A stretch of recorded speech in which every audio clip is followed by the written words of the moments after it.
In 1917, in a damp side hall of the Ministry of War in Vienna, Clark stacked bronze into columns of numbers. A new decree ordered the requisition of church bells across the empire, officially to feed the guns on the Italian front. In a folder marked Metals Misc, one inventory photograph survives. A courtyard in Brno, crowded with bells laid on their sides like fallen planets, mouths dark, rims chalked with codes. The caption reads simply, "Confiscated, non-harmonic." Yet parish records from the same year describe those bells as uniquely pure in tone, able to carry for leagues across misted valleys. On the back of the photograph, an erased pencil note leaves only an impression in the paper, as if something had been rubbed out with unusual care. Under weak electric light, the bells seem to absorb the room's hum instead of reflecting it back. History remembers progress, forgets resonance. By early March 1917, in a grey morning fog over Vienna's Stubenring district, the new requisition order was stamped and circulated through the Austro-Hungarian bureaucracy.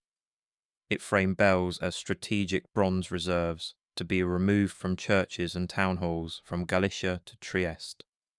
The document itself, signed in the War Ministry on 3rd March 1917, survives as a crisp typescript. Beside it, pinned to the same board, is an older lithographed map of the empire printed in 1902, its northern interior still labelled Tartaria in small fade-in type. Officially, the map was merely reused stationery. In the margins of one copy, an unnamed clerk penciled a list of priority sites, marked with small circles, not crosses.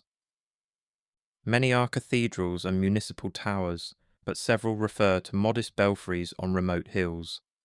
The attached explanatory note calls these non-harmonic installations. Yet an earlier 1910 diocesan survey from the same villages praises the same bells as exceptionally tuned of rare clarity. A rumour recorded in a parish circular from Linz that April quotes a sacristan. "We were told the bells were cracked, but they rang clean the last time." Outside the chancery window that day, coal rains streaked down sandstone facades, while an electric light inside flickered with a faint, steady hum. Some restoration engineers today, comparing the requisition list with surviving topographic data, noticed that many of the non-harmonic towers align along elongated ridges, almost evenly spaced like an abandoned grid. The decree explains this as logistics of removal along existing rail lines. The pattern also matches, within a narrow margin, the path of later high-voltage transmission corridors. The bells, according to one internal memo, were to be prioritized not by weight but by response in the lower band of resonance. The order is clear, the war need unquestionable, yet the paperwork already contains two dates for its enforcement, 15 up March and 1st May 1917, without explanation. Between them lies a silence, in which tone was reclassified as or. In the archive it was labelled temporary, in stone it was built to last. On 21st April 1917, snow still clung to roofs in the small mining town of Banska Štiavnica in the Carpathians, while mist rolled between the ridges. A photographer from a regional newspaper climbed the steep lane toward the parish church to document the removal of its great bronze bell. His plate, preserved in a bound volume now stored in Bratislava's regional archive, shows soldiers and blacksmiths guiding the bell down a timber ramp, breath visible in the cold air, cobblestones slick with meltwater. The caption, set in lead type beneath the image, reads, "War contribution, bell removed for the front, April 1917. Yet a postcard printed in Budapest and dated 8th September 1917 shows the same tower, the same bell, clearly visible through the louvered opening, caught mid-swing, the blur of its motion a soft smear above the town. On the reverse, a traveller writes, "The old bell still sings across the valley every evening." A local chronicle compiled in 1924 quotes an elderly sacristan, remembering that year, "They came with papers saying it was cracked, but the sound shook the glass in the schoolhouse until autumn." The school's logbook from May 1917 notes persistent rattling of windows at the evening Angelus, despite damage reported to tower apparatus. Outside, rain drummed on the slate roofs. Inside, ink bled slightly into the damp paper. Modern acousticians who visited the town in the early 2000s, measuring the tower's foundations, found unusual stone inserts beneath the belfry, dense, magnetically responsive blocks set at the cardinal points. Their instruments recorded faint electromagnetic fluctuations around 128 cycles per second, even in the absence of any ringing. The current parish records mention none of this. For them, the old bell was removed in 1918 under duress. Two timelines remain: the official removal in April 1917 and the lived memory of a voice in bronze sounding through September. Between them hangs an echo that does not quite resolve. The photographs do not agree on when the silence began. By late August 1917, the air above the foundries in Essen shimmered with heat and soot. Inside one hall of the Krupp works, a foreman logged incoming scrap, rails, pipes, and an unusual surge of ecclesiastical bells from across occupied territories. A ledger page dated 29th August 1917 lists 32 bells by weight, origin, and composition, several marked with a small T instead of the usual B for bronze. The meaning of the letter is not explained. A promotional booklet printed in 1919 and now stored in a museum in Düsseldorf shows a carefully staged photograph. Molten metal, pouring in a bright cascade from a tilting crucible, sparks frozen like stars.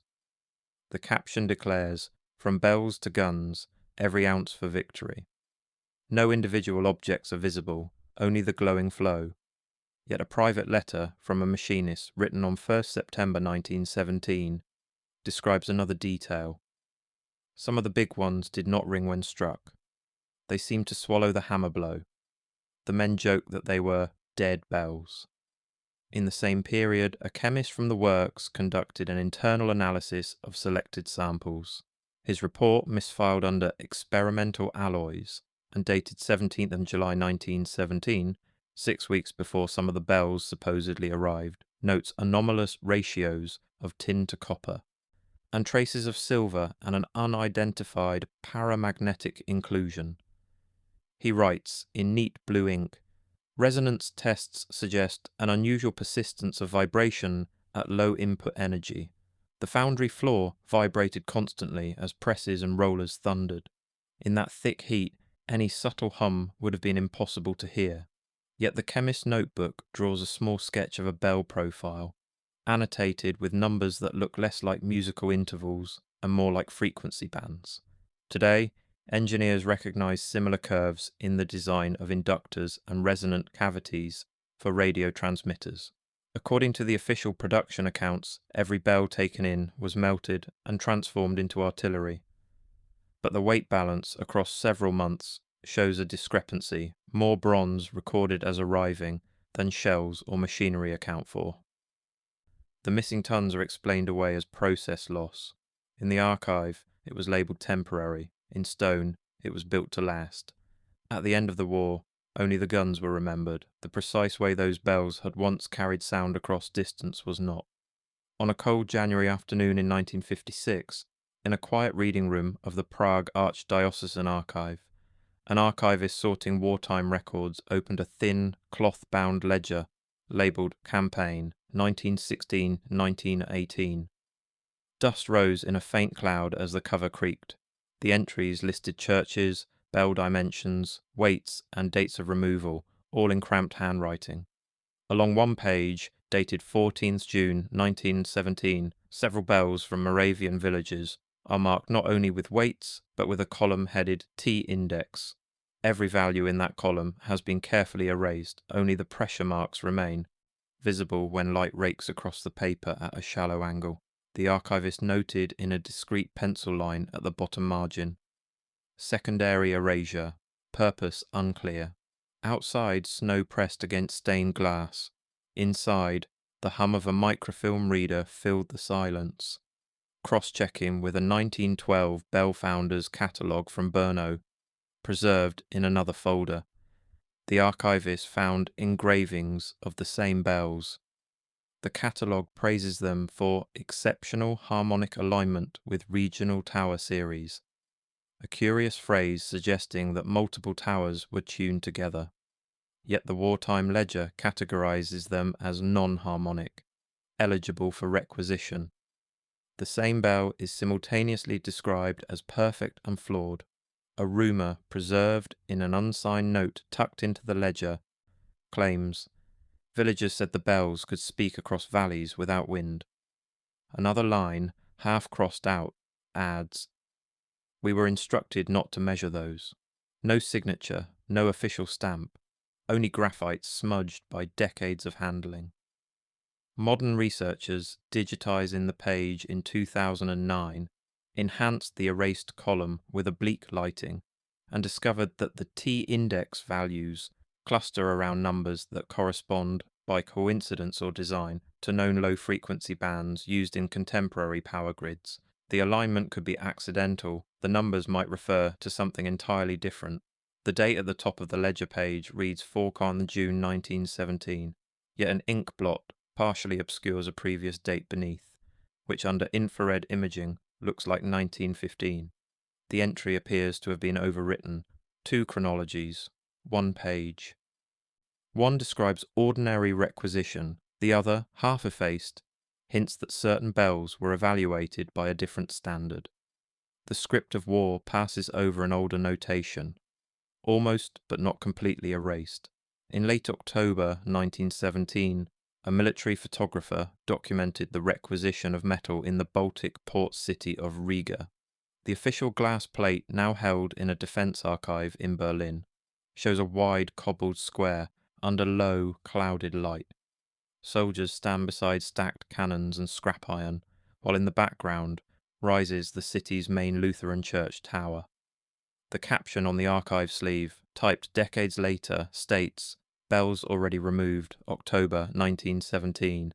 Yet a private postcard from the same square, sent on 2nd November 1917 and preserved in a family collection in Hamburg, shows a faint circular blur high in the tower's opening, suggestive of a swinging bell.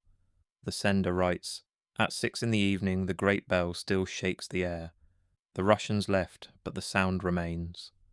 A restoration note from the 1990s, written by an engineer who supervised tower repairs, describes finding an unusual iron framework embedded behind the belfry's masonry. 4 concentric rings of metal, now rusted, forming a kind of cage around where the bell once hung. He remarks, "Construction not typical for region, purpose unknown." The church's own records repeat the official line. The bell was removed on 18th of October 1917 and melted for munitions. However, a 1920 municipal survey lists the bell among war losses, estimating its weight and alloy composition using a template copied from another town. No direct measurement is recorded. Between the wartime photograph that insists on absence and the postcard that insists on presence, the bell hovers in an ambiguous interval. Acoustic engineers analysing the tower's design in 2011 noted that its internal shaft, lined with glazed brick, acts as a resonant column tuned to a frequency that modern telecommunications equipment also favours. Today, mobile antennas occupy the upper levels, emitting signals along the same path where bronze once vibrated. Rain streaks across both images, the official plate and the private postcard. The cobblestones shine the same way. The sky hangs low and grey. Only the sound described in ink refuses to fall in line with the caption. In the archive, it was labelled temporary. In stone, it was built to last. On 5th of May 1917, cartographers in a military office in Lviv spread a large operations map over a wooden table. The map, preserved today in a rolled, brittle state in a university collection, shows railway lines, depots, and highlighted strategic resources. Bell icons mark locations of major church towers scheduled for requisition. Around some clusters, a faint pencil grid overlays the printed topography, connecting towers along straight lines that ignore roads and rivers alike.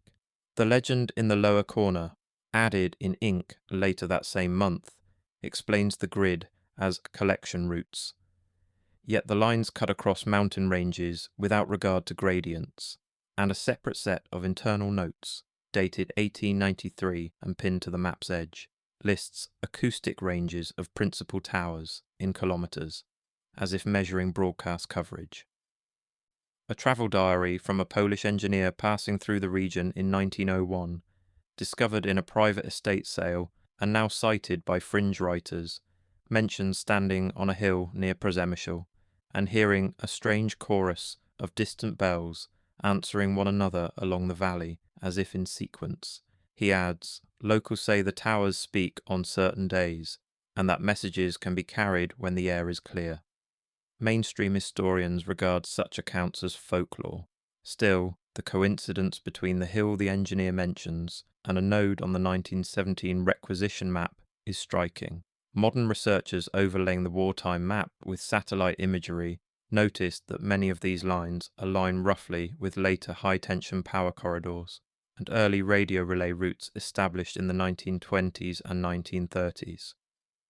The map bears two dates, one stamped in purple ink, 5 of May 1917, and another faint in the cartographer's hand near the margin, 17th of August 1894.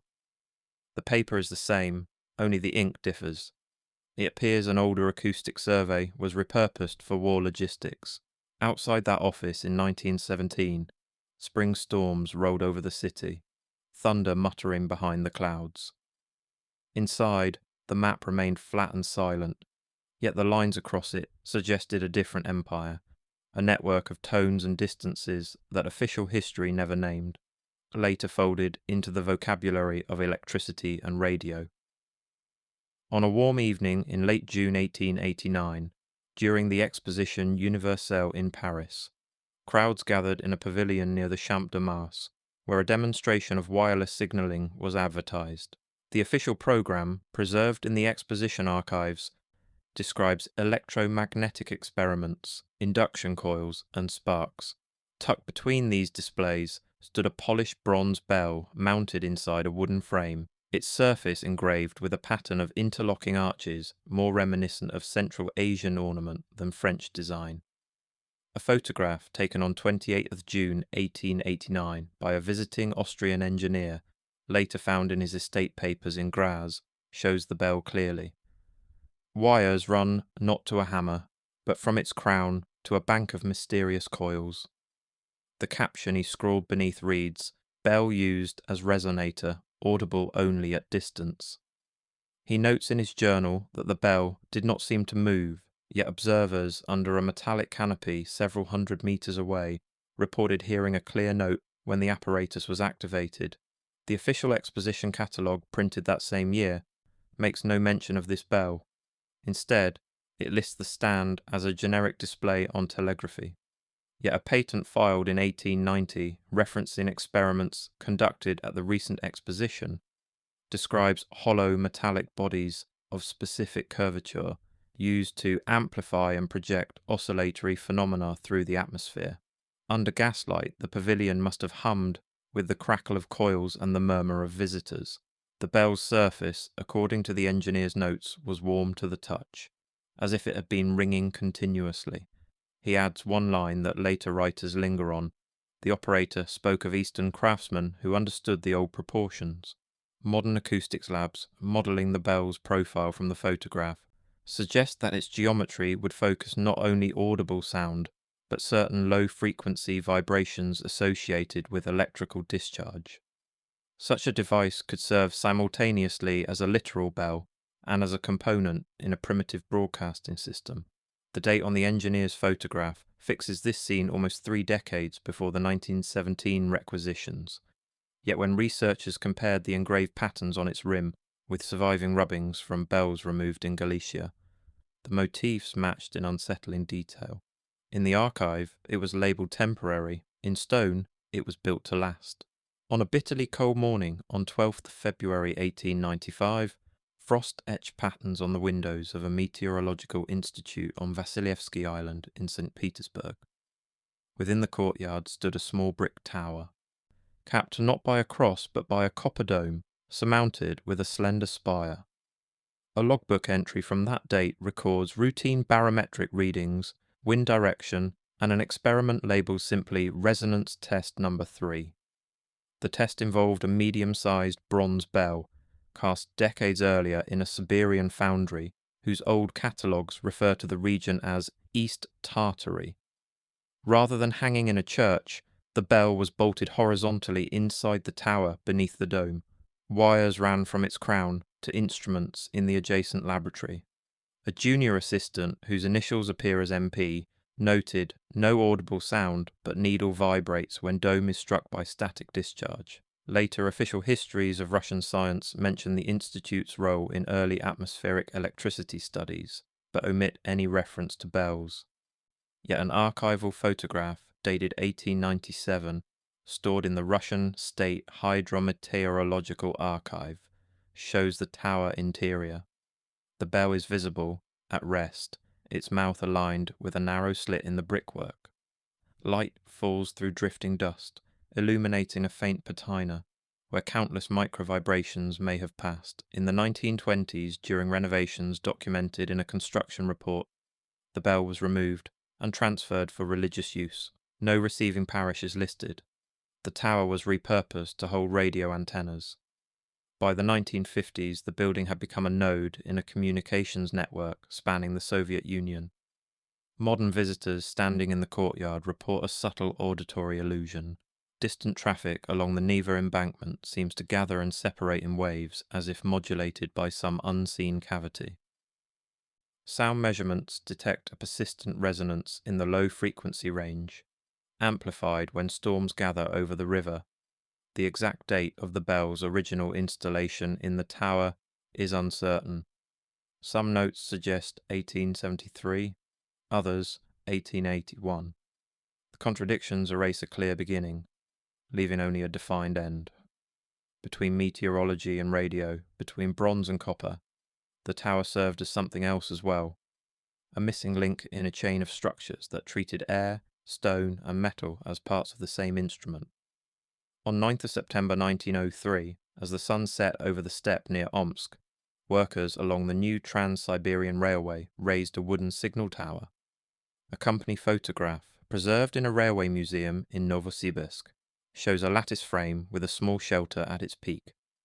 Hanging within, barely visible, is a compact bell. Officially, these bells were meant to signal trains in fog, yet a technical memorandum from the Railway Board, dated 17th of November 1903, filed under Telegraph Infrastructure, describes these same towers as combined acoustic and inductive relays. The document recommends equidistant spacing not just for visibility, but for optimal propagation of impulses. The phrase is vague, but a marginal note by an engineer, initialed only as AS, remarks, "Bell profile follows Tartarian curve. See attached drawing." The drawing is missing. Local oral histories collected much later in the 1970s recall that shepherds could hear soft humming from certain towers on still nights, even when no trains passed. One testimony from a village elder states, "The post sang in the ground when storms were far away." Contemporary infrastructure maps show that many of these early signal towers stood at points later chosen for substations and radio masts. During modernization in the 1920s, the bells were removed and scrapped, their existence reduced in paperwork to cryptic notations. A 1925 inventory from a depot near Tomsk lists obsolete bronze units retired from service, with weights but no descriptions. Standing today on one of those old sites, now occupied by a high-voltage pylon, microphones pick up a faint, low-frequency vibration transmitted through the metal structure and into the soil. It aligns closely with the range associated with the larger church bells of Europe. The railway's official story is one of engineering and expansion, stretching steel across a continent. Under it lies an array of bell-shaped cavities and towers, erected, measured, and finally dismantled without fanfare. Their exact number remains uncertain. Different reports offer different totals for installed acoustic units between 1901 and 1910. The grid, if it existed as more than coincidence, is gone. Only scattered contradictory documents and a persistent hum under certain pylons suggest that sound once travelled this route in ways timetables never recorded. If history is written by survivors who erased the rest. On a damp morning on 3rd of March in 1923, fog clung to the stones of the cathedral in Cologne as workers guided a new bell into the south tower. The war was over. Reparations and reconstruction shaped every budget line. A Foundry report from that year, preserved in the cathedral's workshop archive, details the recasting of bells lost to wartime requisition. Alloy composition is adjusted, shapes are standardized to modern harmonic tables. Yet among the papers lies an older tracing, possibly from 1879, of a previous great bell's profile. The outline is subtly different, its curve closer to those seen in the 1889 Paris photograph and the Siberian diagrams. A note in a restorer's hand from 1922 reads, "Old profile considered outdated, new design preferred for musical purity." No mention is made of any other function. A mason's notebook from the same year, spattered with mortar and rain, includes an offhand comment. "The tower feels less alive without the old bell. The stone does not tremble as before." Outside, drizzle turned to steady rain. Inside, scaffolding creaked as the new bell was hoisted. In the 1990s, engineers conducting structural analysis ahead of a conservation work used sensors to measure the tower's response to ringing. Their instruments recorded a clean, well-behaved set of vibrations. When they input the older profile from the tracing into a computer model, the simulation predicted a more complex pattern. Frequencies overlapping, coupling with the tower's masonry and even the nearby river's subtle sway. The exact year the original bell was removed is uncertain. Some documents say 1917, others 1918. A diary entry from a local resident, dated 24th December 1917, describes the old voice returning for Christmas, though they said it had been taken. Another recollection from 1920 insists the tower fell silent just before the armistice. Today, tourists hear a confident, modern peal. Few know that a previous tone once set the stone itself vibrating in ways that defy simple description. In the archive, it was labelled temporary. In stone, it was built to last. In late May 1964, in the basement of a central church administration building in Munich, a group of archivists undertook a routine weeding of duplicated or irrelevant materials. The air was cool and smelled of dust and old glue. Fluorescent lights buzzed softly overhead. A memorandum from that day instructs staff to discard secondary copies of war requisition records and obsolete technical reports on bell metallurgy. One box, photographed briefly for internal documentation before disposal, contained a mix of items: tuning charts, Foundry correspondence, maps annotated with circles around remote towers, and several envelopes marked with a red letter T. The inventory list that accompanies the photograph, dated 29th of May 1964, describes the contents blandly as Misk Bell Papers, 1910-1930. A later note in a different hand simply states, disposed. An archivist's private diary, discovered by her family after her death and quoted in a local history journal, includes an entry from that week. We were told not to spend time reading the old technical files. One chart showed lines across Europe, from tower to tower. I felt it should not be thrown away. The box photograph, preserved by chance in a separate series, reveals a glimpse of a blueprint labelled Campanile Series T17. The visible portion shows a bell alongside a schematic of what looks like an electrical circuit. The rest is obscured by overlapping papers. The original drawing is lost. By the 1960s, bell technology was considered a closed subject, superseded by electronic amplification and broadcast systems. Church towers increasingly housed speakers instead of bronze, yet buildings raised new crowns, steel frames, antenna clusters, where bells had once hung.